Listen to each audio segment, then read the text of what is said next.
Boa noite, sejam bem-vindos a mais um episódio do Calistando.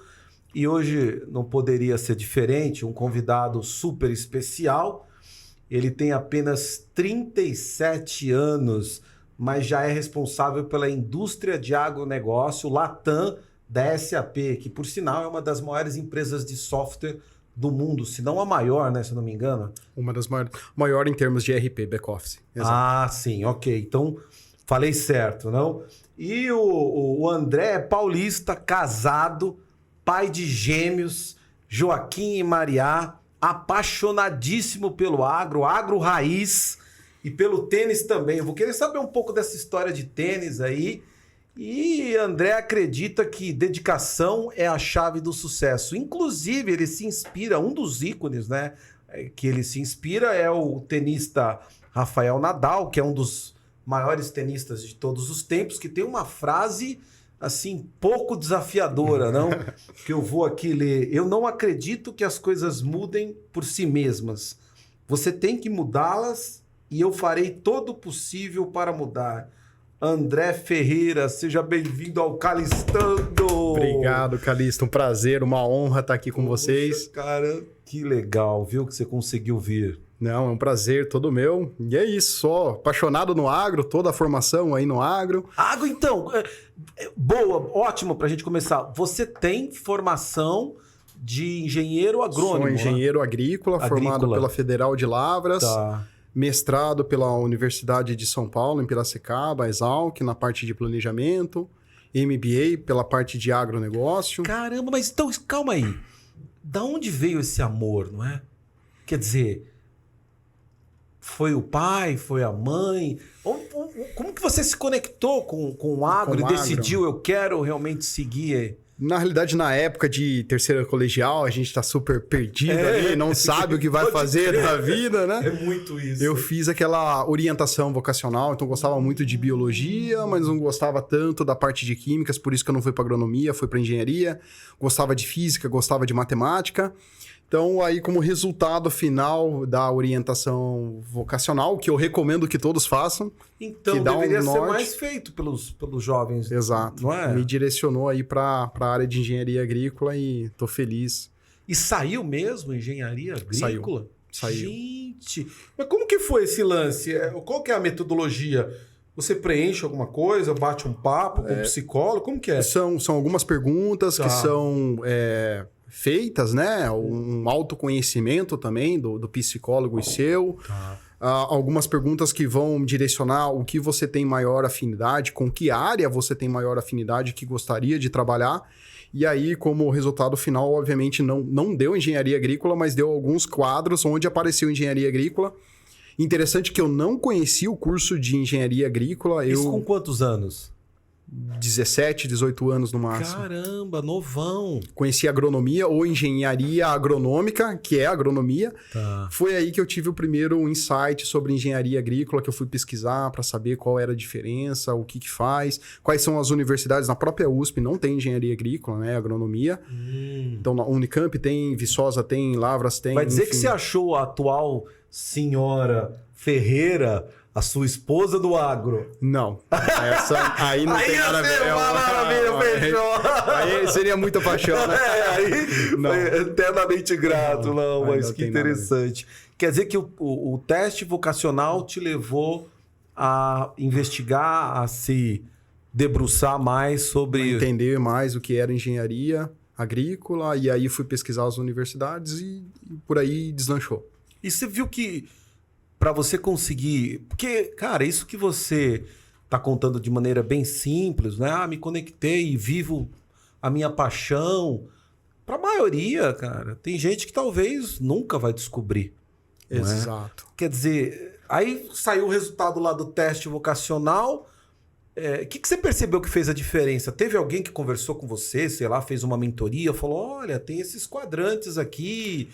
Como que foi isso? Talvez eu tive um facilitador, porque meu pai fez mestrado na Exalc e meu pai tinha muito acesso com os próprios professores da Exalc. Então eu tive a oportunidade de conversar um pouquinho com eles, entender um pouquinho de como que é o curso, Olha Na minha, isso.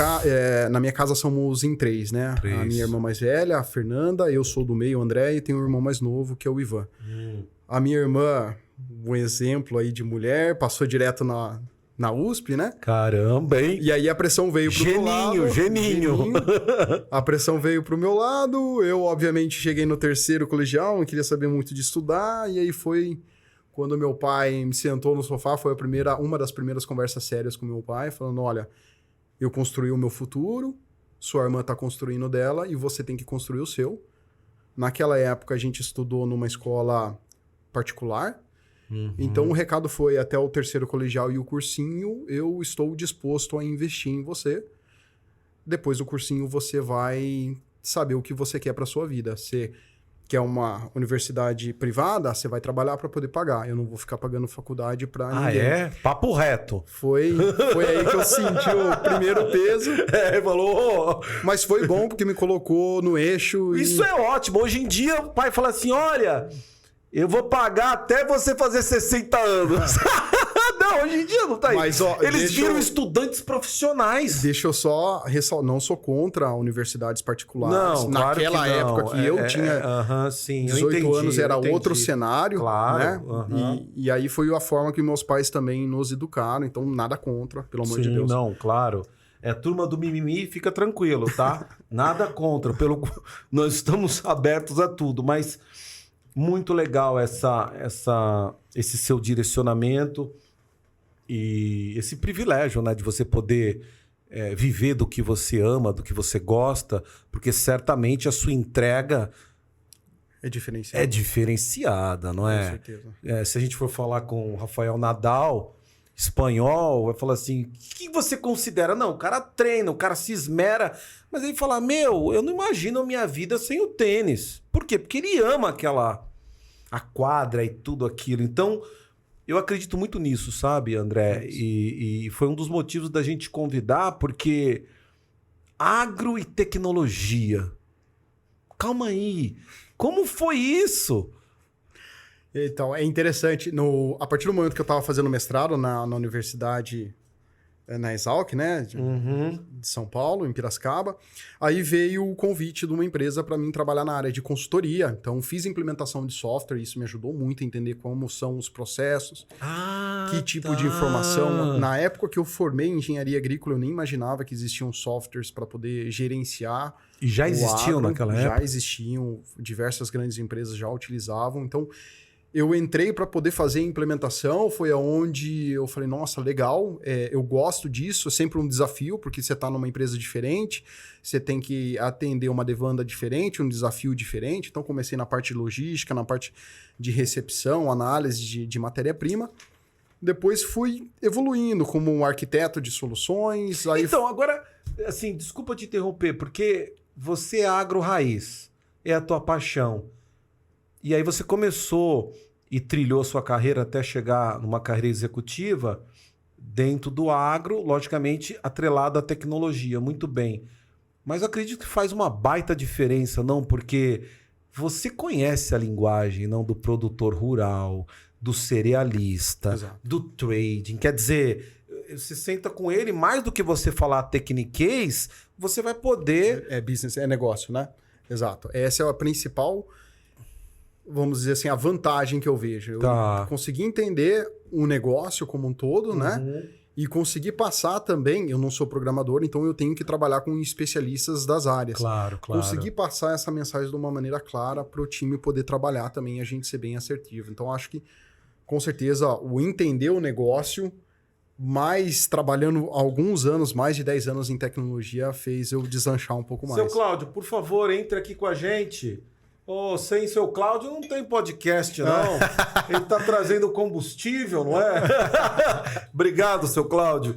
Então, você estava falando o que mesmo? Me perdoa? Da parte de conhecer o agro, né? Os processos de cada um dos subsegmentos. Sim, e a vivência de 10 anos em tecnologia que fez eu impulsionar aí. Não, até aproveitando, você falando de segmento, você chamou? Subsegmento. Legal. Porque a gente olha o agro, eu sou leigo, né, nesse sentido. Tenho clientes do agro, inclusive Marino Colpo, Boa Safra Sementes, se estiver assistindo, tamo juntos. Mas o agro é o mundo, quer dizer, como que vocês dividem todo o agro, né? Quer dizer, existem verticais ou, sei lá, microindústrias que vocês, para poder atender cada um mais próxima da sua realidade, do business, das peculiaridades do business? Sim, a gente divide em subsegmentos, né? Então, Subsegmentos. a indústria grande ou maior, a gente chama de agri-food. Então, pega um pouco da parte de alimentos e a parte agrícola, onde inicia todo o processo.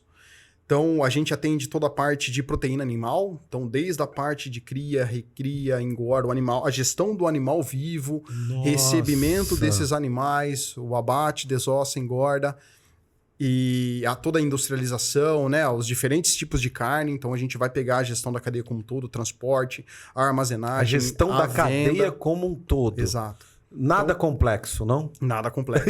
Imagina se fosse! Aí proteína animal é um dos. Aí tem a parte de sucro energético ou bioenergia, onde a gente vai entrar para poder fazer a gestão agrícola da produção de cana-de-açúcar, né? Toda essa parte de preparo, plantio, tratos, colheita, recebimento na balança, de acordo com o Consecana, pagamento de contratos de fornecedores, seja arrendamento de terras, seja a compra da matéria-prima, seja parceria, enfim, diversos tipos de contratos que a gente pode ter ali. E o processamento da cana, né? Até o teu açúcar, o etanol, a energia do bagaço, etanol de segunda geração, enfim. Então, você falou bioenergia e tal. Me corrija se eu tiver errado. Você estava falando suco energético, Suco energético. Me parece que esse business está muito... Não que os outros não estejam, mas a percepção que eu tenho é que o negócio deles depende muito dos parceiros. É a compra do bagaço, né? Tá. Da cana-de-açúcar, ou nem tanto dos parceiros. Vamos pensar que uma usina ela pode ter uma terra própria, sim, ou pode ter terceirizar. Arrendada. Ela pode terceirizar. Então, parte... Porque ela não pode parar, né? A usina está lá 24 horas por dia. Você tem uma capacidade de moagem. E tem todo um planejamento de colheita, né? Isso. Áreas que estão acima, por exemplo, de 40 km 40 quilômetros da unidade, você precisa saber quantos caminhões você tem que enviar, quantas colhedoras tem ali, quanto transbordo. Então, fazer essa gestão. E aí tem o clima, que pode chover, impacta na colheita, ou tem fogo, se tiver muito seco. Às vezes a colhedora está colhendo, pega fogo. E a tecnologia consegue abarcar todas essas questões, quer dizer, de forma integrada. Exato. O usineiro ele tem um olhar e vê, para minha usina não parar, eu preciso de tanto de terra, então eu não tenho todo esse tanto, eu vou ter que arrendar mais tanto. Ou se eu quiser aumentar a minha produção, expandir, eu vou precisar... Toda essa visão sistêmica o cara consegue ter. Aí vai depender muito da arquitetura atual que ele possui hoje. Normalmente ele já possui um sistema. Então, o que nós aconselhamos muito a fazer? A gente chama de fundação. Iniciar... Fundação. Iniciar pequeno, como se fosse a fundação de uma casa para construir, né? Não vou fazer o telhado primeiro antes de construir a base da casa. Não faz sentido. Sacanagem. Então, né? a gente entende as dores deles. Às vezes, o cara acabou de fazer a aquisição numa determinada solução e ele não quer tirar, ele está acostumado a trabalhar com isso. Então, a gente vai entender o cenário, vai entender o que ele gostaria de trocar, quais são os desafios, quais são as necessidades. E a gente faz esse planejamento a 4 mãos. A ideia sempre é não causar ruptura no negócio. Então, como a gente pode começar pequeno, projeto rápido, que a gente consegue entregar e eles consigam ver benefício, e depois a gente vai crescendo, vai expandindo e vai escalando. Muito legal isso que você falou. Isso. Muito. E aí você estava falando, suco energético, tem a parte de proteína animal, tem cooperativas. Tem a parte de cerealistas e trading. O pessoal dos grãos, não é? Exato. Aí cooperativas, eu tenho toda aquela... o relacionamento com o cooperado, eu tenho toda a execução do barter, né? Então o cooperado vai lá, ele pega alguns insumos e pode entregar a produção. Barter, para quem não sabe, seria o quê? É uma operação. É um escambo, uma troca, vamos dizer assim. Vamos fazer um escambo aí. Exato. Obviamente que tem toda a estruturação, análise de crédito, o rating do cooperado, para mim saber até onde eu posso ir. A análise da área de produção, né? Tem toda uma estrutura por trás. Mas isso acontece muito no agro. Aí tem a gestão do contrato fixo, a fixar. Dependendo da cooperativa, ela pode fazer negociação ao mercado futuro, né? Então, vou travar na bolsa, tenho que fazer o hedge, marcação ao mercado, qual é o valor da commodity, da moeda. Eu fico pensando o seguinte, tá bom, eu já entendi que tem uma tecnologia faz toda essa gestão, que é um grande diferencial competitivo, né? Essa integração, esse olhar do todo, você saber exatamente onde você ganha mais, o ROI, tudo. Mas como que os caras faziam antes da tecnologia? Ou até melhor, aqueles que não têm ainda. Os caras vão o quê? Vão pro Excel? Como que ele toca esse negócio complexo? Existem empresas especialistas que são menores que a SAP, por exemplo, que possuem soluções também no mercado. Sim. Algumas fazem em Excel. Dependendo do processo, se é muito complexo, ela terceiriza. Então, essa parte de mercado futuro, eu posso terceirizar para um broker fazer toda essa parte de análise. Então, vai depender muito do perfil, vai depender de onde a empresa está, vai depender muito do skill que está presente na empresa. E cada uma tem uma história diferenciada, né? Muito legal. E aí tem mais algumas? Cerealista, trade? Tem a parte de citros, né? Citros é o quê? O pé de laranja, né? A colheita da laranja até o teu blend ou o suco de laranja final que a gente vai consumir. Porque eu chego em casa, abro a geladeira, tá lá o suco, falo, beleza, coloquei, acabou. Aí. Parece simples, não é? Parece simples. Você foi lá no supermercado, comprou, levou, mas a hora que você vai começar a entender... A cadeia da laranja é complexa, né? E tem a parte de leite também. Leite. Né? Cooperativa leiteira. Que isso. Política leiteira, enfim.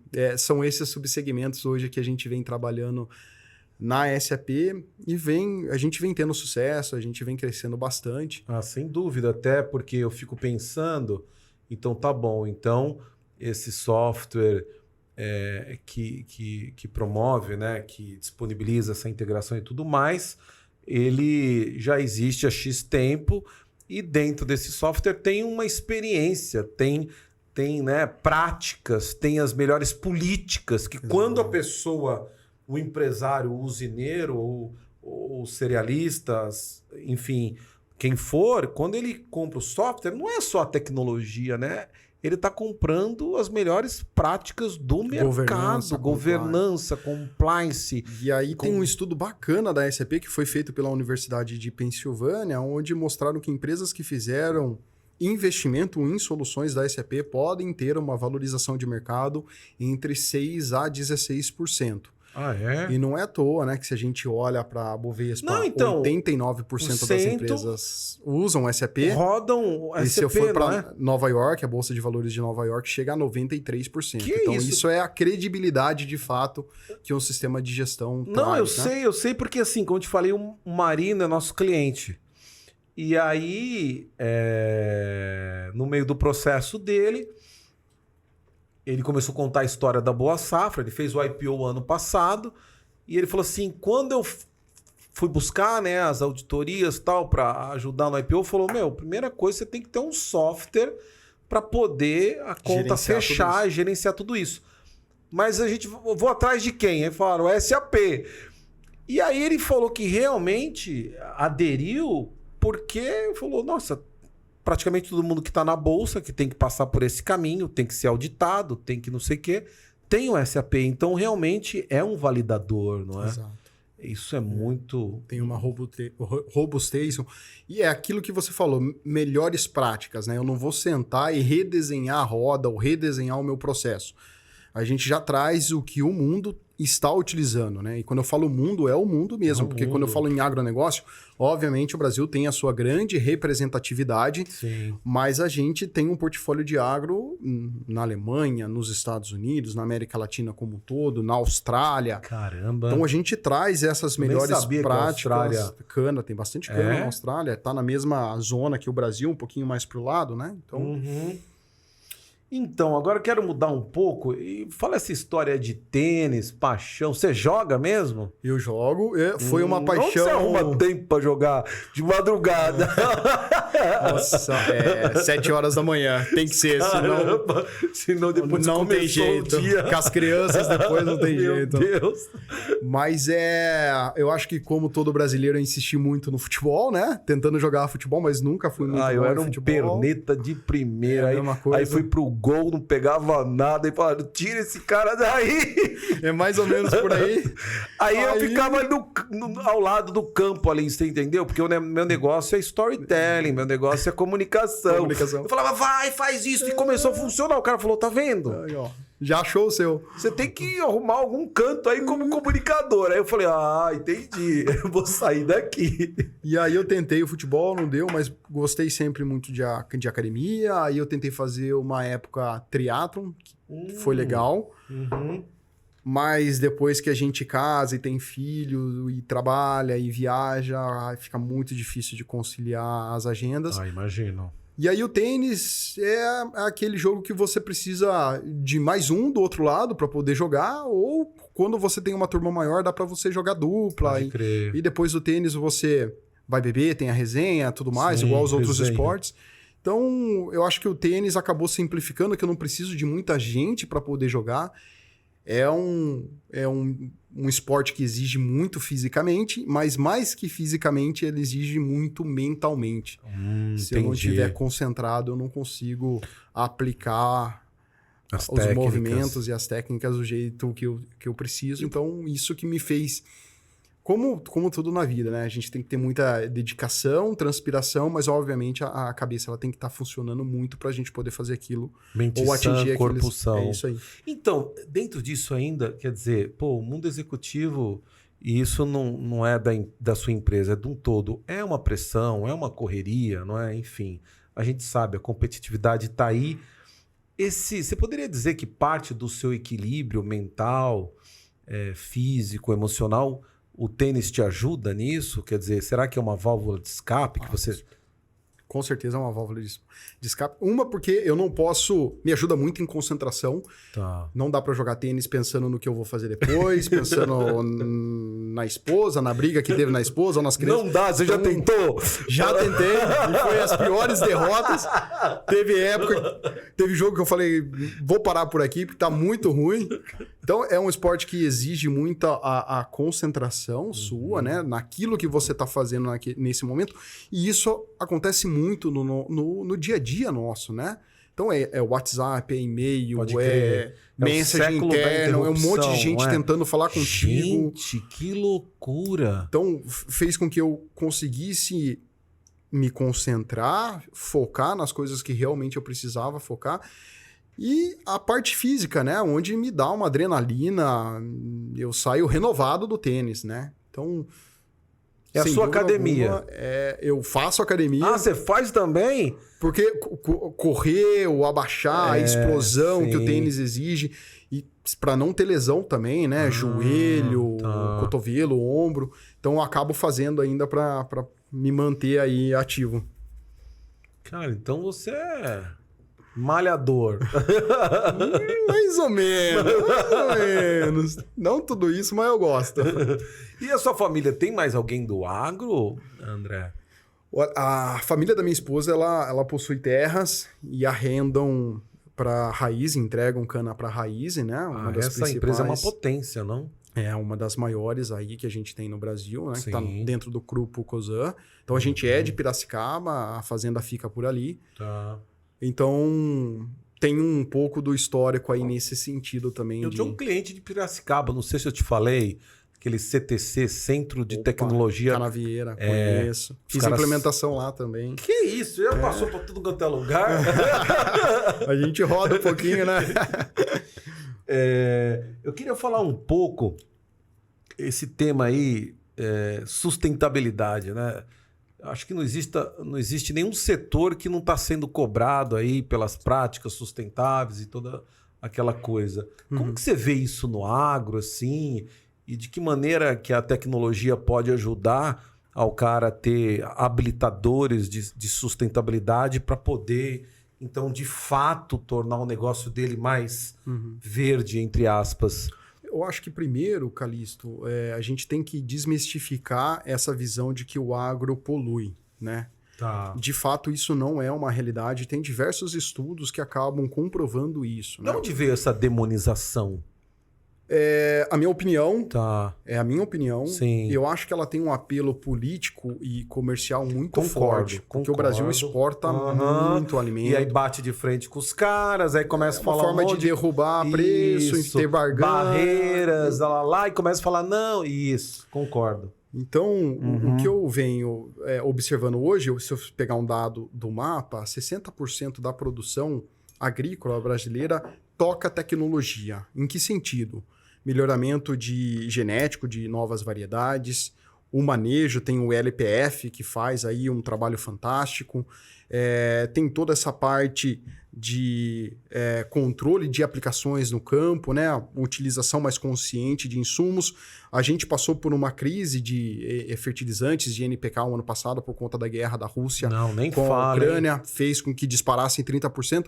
Aí o Brasil ele teve que sair da zona de conforto, repensar. A gente está começando a ter produção de bioinsumos aqui no Brasil, então é uma produção mais biológica, acaba sendo mais barata e denigre menos o meio ambiente. O agro, ele capta CO2. Então, ao contrário que todo mundo fala que o agro polui, obviamente algumas operações têm emissão de CO2, mas antes de mais nada, a gente tem a captação de CO2 também da produção.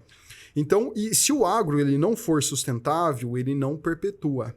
E o que a gente vem vendo é que a produção brasileira vem crescendo ano após ano, e esse ano a gente está prestes a bater outro recorde de produção. Isso, então, não tem como eu não ser sustentável produzindo dessa forma.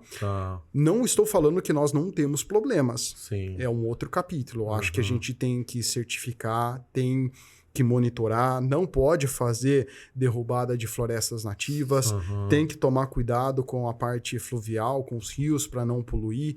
Eu acho que tem que ter toda essa fiscalização. Mas daí falar que o agro brasileiro não é sustentável é um pouco duvidoso. Eu acho que é um pouco raso demais a gente ter esse tipo de conclusão sem antes entender e estudar um pouco do agronegócio.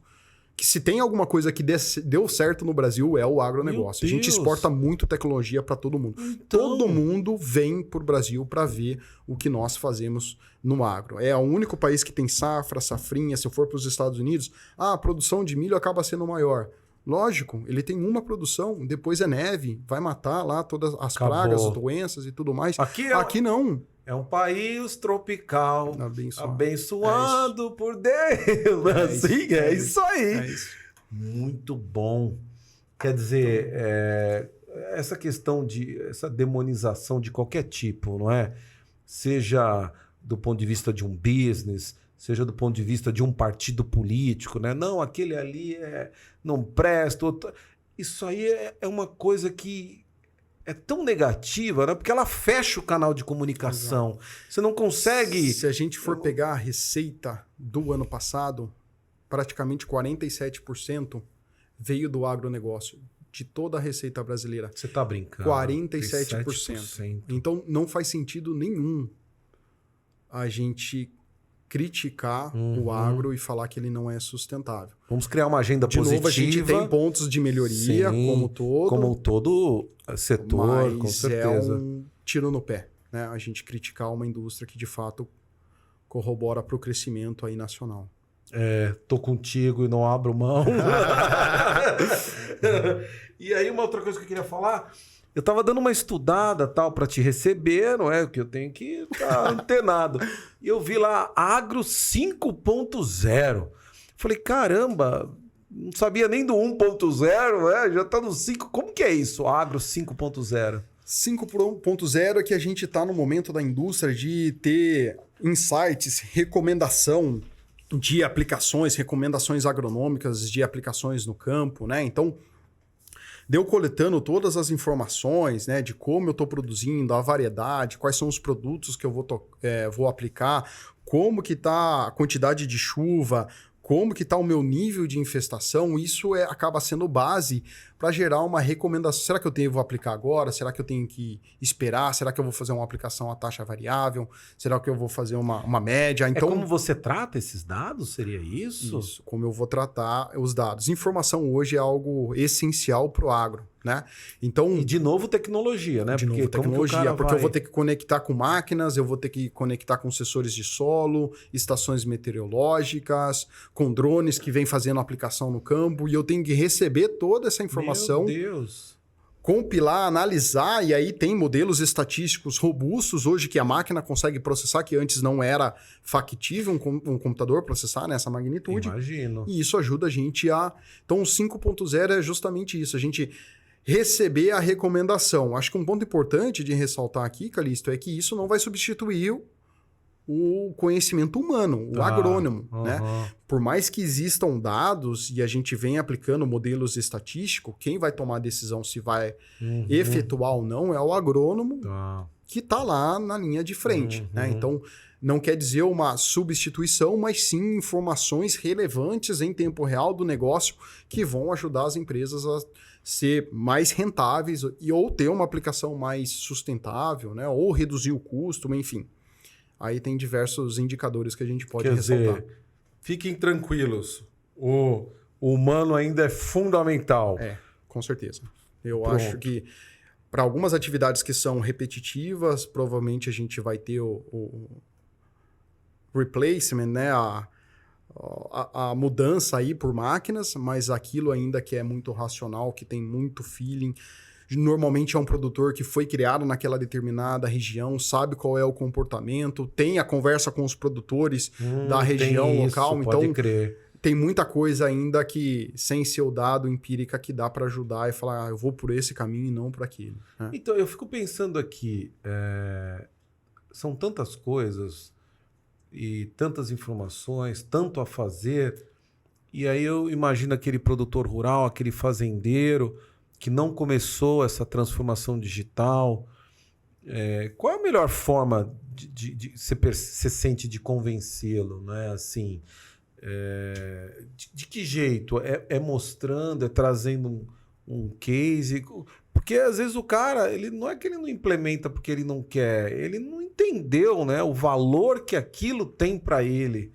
E normalmente os ruralistas que eu tive contato, eles tendem a ser... Eles fritam o peixe olhando pro gato, não é assim? Desconfiados, né? São matutos, não são... Como que você vê isso? Bom, Calixto, a minha opinião, de novo, eu acho que primeiro tem uma mudança cultural que vem passando pelo nosso país, né? Primeiro a gente tem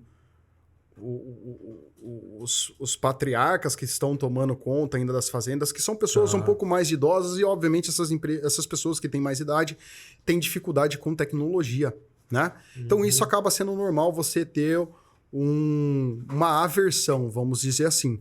Mas o que vem acontecendo é que o filho desses produtores, desses fazendeiros, entenderam a importância do agro. Então, eles estão saindo para estudar, mas estão voltando para poder gerenciar a fazenda.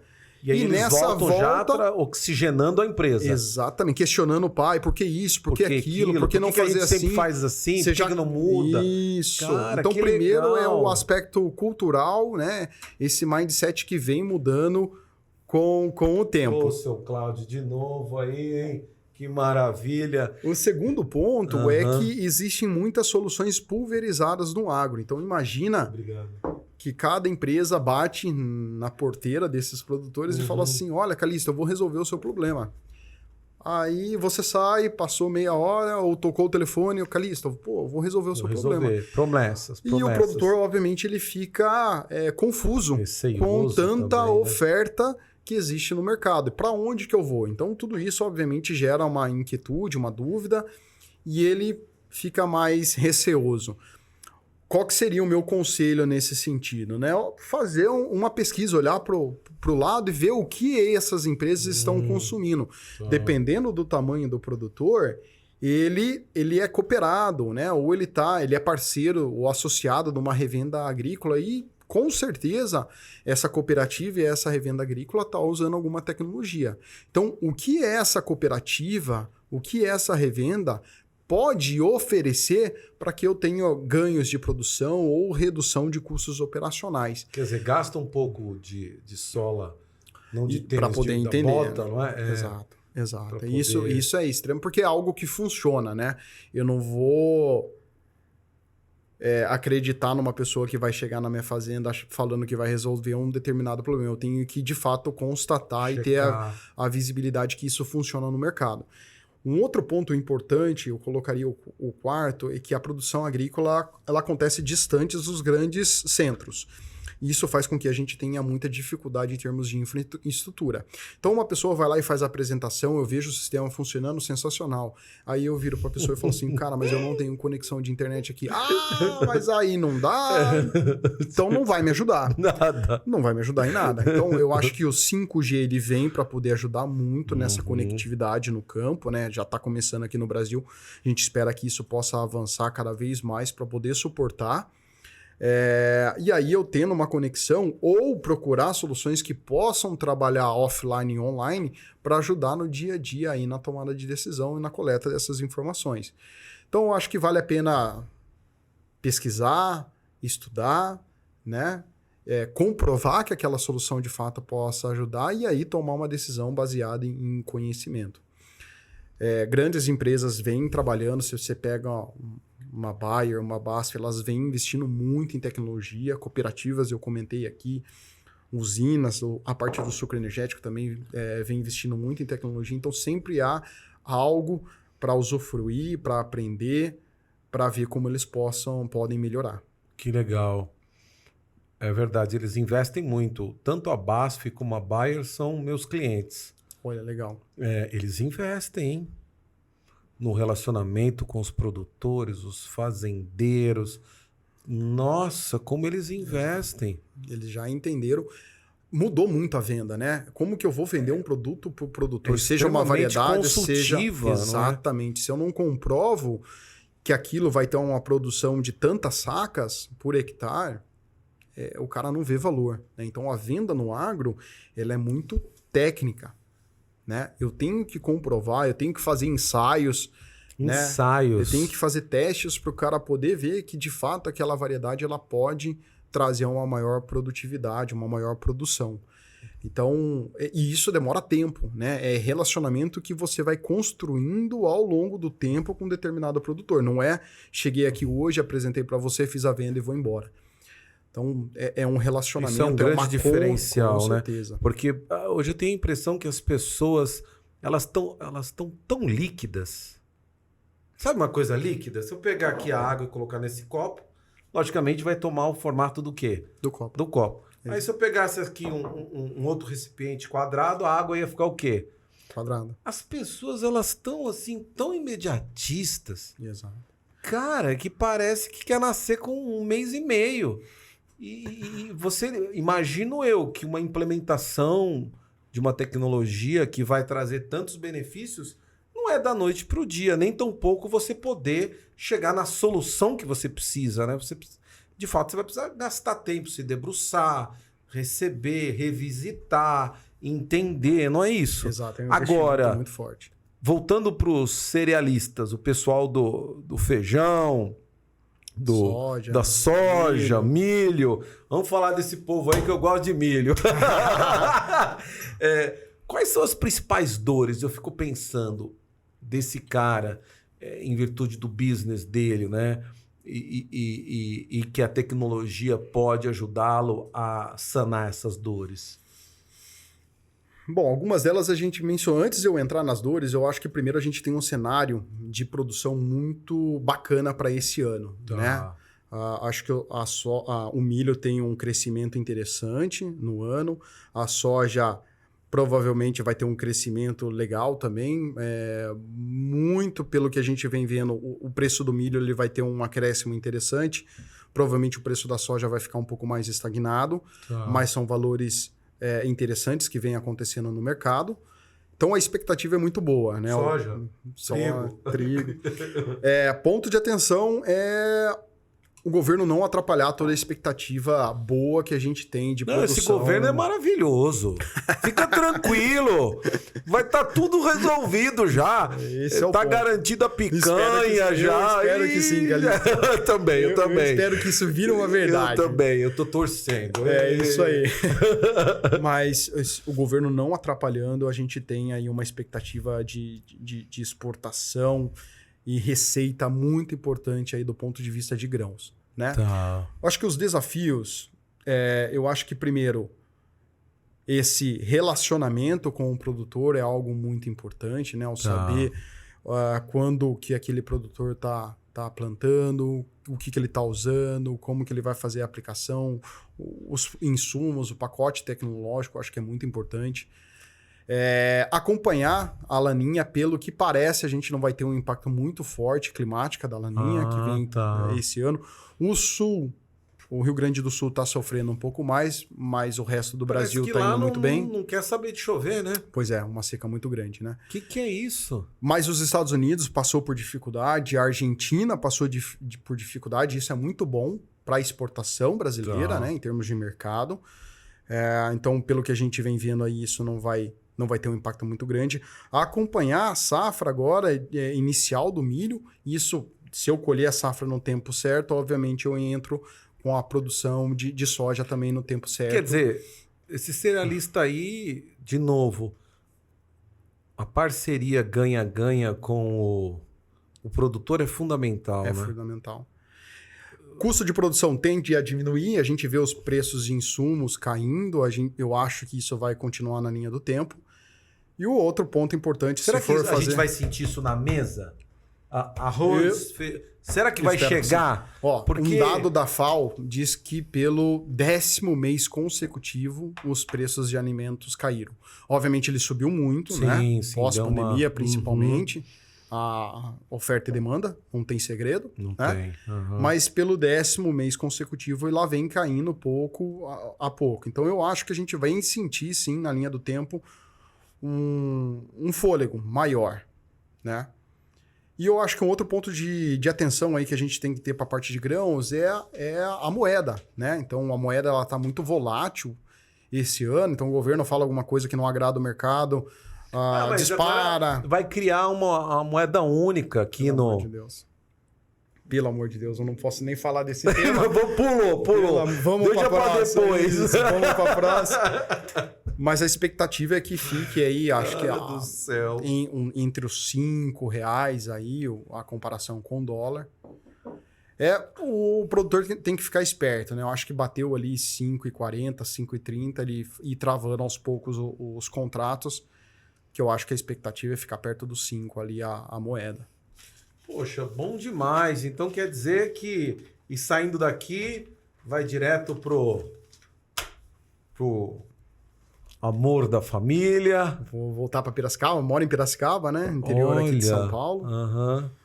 Não troca Piracicaba por São Paulo? Não, de jeito nenhum. Eu acho que a qualidade de vida que o interior te dá, as pessoas, todo mundo te conhece. É um outro timing, não? É diferente. Eu morei em Tatuí.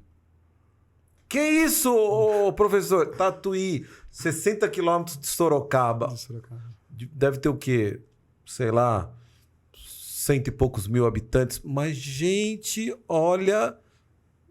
Não parece que é tão perto de São Paulo, né? E tão diferente. É isso. 20 minutos, você tá em qualquer lugar da cidade. Gente, então, o tempo multiplica. Exatamente, você tem tempo para fazer E as pessoas têm tempo para conversar, é uma coisa...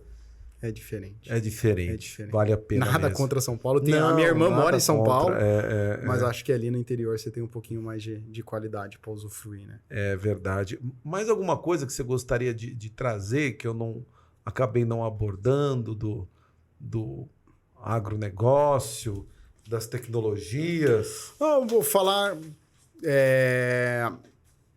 que, pelo menos de minha parte aqui da SAP, a gente está aberto, né? A gente faz todo um trabalho de viabilidade financeira, isso é muito bacana. Então a gente faz cálculo de ROI, VPL, Payback. Então quem tiver um interesse aí, quiser aprofundar, quiser conversar... Então, exatamente. Isso que é muito o cara importante. é lá, o produtor, o fazendeiro, o cerealista, enfim... usineiro que não tem a tecnologia e não sabe por onde começar. E ele quer um colchão, sabe? Ele quer uma segurança. A gente como que o cara vai... Como que poderia começar com esse... A gente tem todo um trabalho consultivo, Tá. Calixto, onde a gente faz o entendimento de cada processo, mapeia as dores, as necessidades, quais são as ambições das áreas pensando futuro. Entendi. A Não gente chega já seco e frio com a tecnologia. Não. A gente entende um pouquinho o cenário, coloca isso num roadmap de adoção, numa linha do tempo, fala, olha, a gente vai começar aqui e vai crescer dessa forma. Nisso a gente coleta custos operacionais das empresas, então a gente sempre assina um NDA, né? Porque são dados confidenciais. Claro. Então a gente coleta as informações de custo. Se eu estou trabalhando com suco energético, eu faço benchmarking com outras empresas do suco energético para poder legal. tirar uma foto do balanço do DRE, que eles compartilharem, falando, olha, você pode melhorar aqui, tal empresa está assim, você está aqui, então a gente vai conversando, Fazendo um sempre de um comparativo. lado construtivo, né? Não de um lado pejorativo, mas sempre de um lado construtivo para poder identificar melhorias de fato. E você sente que esse processo... O executivo não, né? Que ele já é mais safo, digamos assim, mas o produtor, fazendo, ele vai se soltando, ele vai ganhando confiança. Ah, com certeza. E depois não quer deixar de lado, não. Ah, não. A partir do momento que a gente conquista essa confiança, ele entende de fato que a gente entende os processos dele, não fica mais aquela venda subjetiva, superficial, né? E aí muda o jogo completamente. Calixto, um prazer. André Ferreira, cara. Prazer aqui. todo meu. Obrigado pela oportunidade. Obrigado você pelo tempo aí. Conte sempre comigo. Atendeu prontamente. E vamos juntos. Vamos junto. E a vocês que estão nos assistindo, semana que vem tem mais Calistando. Histórias que valem a pena. Fui!